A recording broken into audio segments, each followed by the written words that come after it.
King George, what was his problem? The whole hilarious story of the American Revolution.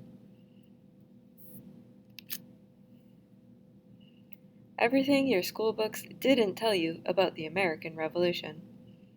By Steve Schenken. Illustrated by Tim Robinson. How to start a revolution. Entire books have been written about the causes of the American Revolution. You'll be glad to know this isn't one of them. But you really should understand how the whole thing got started. After all, if you ever find yourself ruled by someone like King George, you'll want to know what to do. So here's a step-by-step guide to starting a revolution. Step 1. Kick out the French. Let's pick up the action in 1750.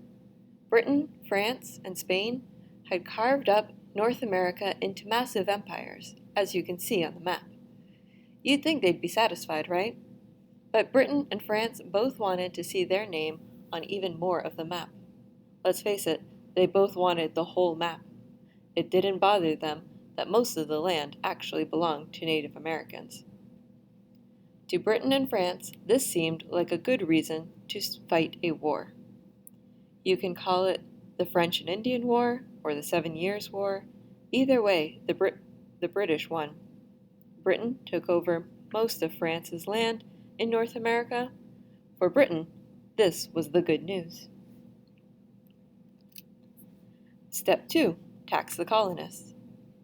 Here's the bad news. War is really expensive.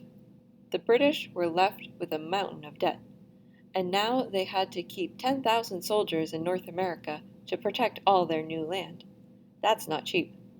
The British Prime Minister, George Grenville, started thinking of ways to raise some quick cash. You can guess the idea he came up with, can't you? That's right, he decided to tax the British colonists.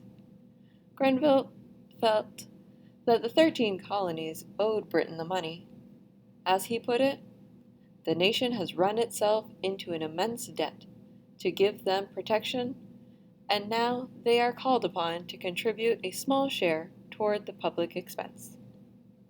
Grenville's plan was called the Stamp Act.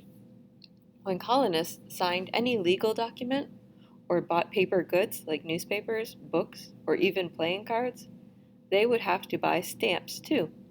The stamps showed that you had paid the tax. A few members of Parliament warned that the Stamp Act might spark protests in the colonies. But young King George III, he was 22, liked the idea. He didn't expect any problems. Step 3. Hang the taxman. King George never did understand Americans. No one likes a tax increase, and no matter what the reasons. Besides, the 13 colonies had been pretty much governing themselves for years, and self-government obviously includes coming up with your own taxes. So the colonists started shouting a slogan, "No taxation without representation," meaning basically, we're not paying. Shouting is easy, but how do you actually avoid paying the tax? Samuel Adams of Boston had that figured out. Adams was in his early 40s, and he hadn't really found anything he was good at yet. His father once gave him 1,000 pounds, that's a lot of money, to start a business. Samuel loaned half of it to a friend who never paid him back. It's safe to say Samuel had no talent for business. All he wanted to do was write about politics and argue in town meetings. How far can that get you in life? Pretty far, actually, because when the time came to protest the Stamp Act, Adams was ready to take the lead. He figured it like this. The Stamp Act is supposed to go into effect in November 1765, right? Well, what if there's no one around to distribute the stamps? Then we won't have to buy them. Simple. The job of distributing the stamps in Boston belonged to a man named Andrew Oliver.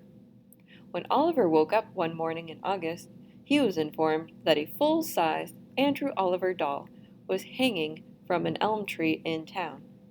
Pinned to the doll was a nice poem. What greater joy did New England see than a stamp man hanging on a tree? It got worse. That night, a crowd of Bostonians, yelling about taxes, cut down the doll and carried it to Oliver's house. They chopped off its head and set it on fire. Then they started breaking Oliver's windows. As you can imagine, Andrew Oliver found this whole experience fairly frightening. He wasn't so eager to start giving out the stamps in Boston. That was exactly how Adams had planned it. Similar scenes took place all over the 13 colonies. Calling themselves Sons of Liberty, protesters gave plenty of Stamp Act agents the Andrew Oliver treatment. The agents quit as fast as they could. Can you blame them? So, when the tax went into effect, there was no one around to collect it.